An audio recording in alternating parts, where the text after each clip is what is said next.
అతను గ్రామానికి ఏదైనా చేయాలి అని చెప్పేసి ఒక ఆలోచనతోని గ్రామంలో అతిపెద్ద కమాన్‌ను నిర్మించడం జరిగింది. నేను గ్రామానికి ఎంతో సేవ చేశాను.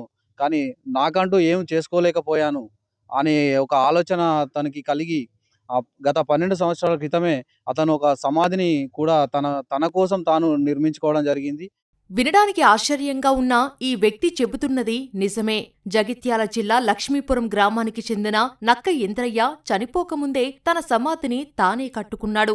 ఎప్పటికైనా మరణం తప్పదని భావించిన ఆయన 12 ఏళ్ల క్రితమే ఈ పని చేశాడు. ఇప్పుడు కన్నుమూశాడు. ఇంద్రయ్య అనుకున్నట్లుగానే ఆ సమాధిలోనే ఆయనకు కుటుంబ సభ్యులు అంత్యక్రియలు చేశారు. తనకున్న సంపదలో ఊరికోసం ఏదైనా చెయ్యాలనుకునేవాడు ఇంద్రయ్య.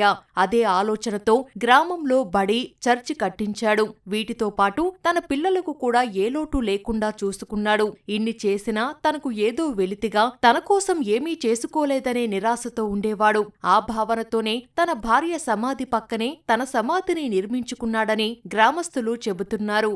సొంతం సమాధి కూడా కట్టుకున్నాడు. మంచిగా సమాధి కట్టుకున్నాడు, చర్చ్ కట్టిండు. ఇంకా ఎన్నో ఎన్నో పనులు మంచి మంచివి చేసిండు. పిల్లలకు కూడా మంచి సౌకర్యం చేసిండు.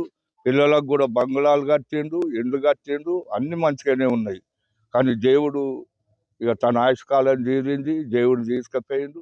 చావు ఎప్పటికైనా వచ్చేదే. దానికోసం చింతించాల్సిన అవసరం లేదని ఇంద్రయ్య అనేవాడని గ్రామస్తులు చెబుతున్నారు. తన సమాధి తానే కట్టుకున్నందుకు చాలా సంతోషంగా ఉందనేవాడట.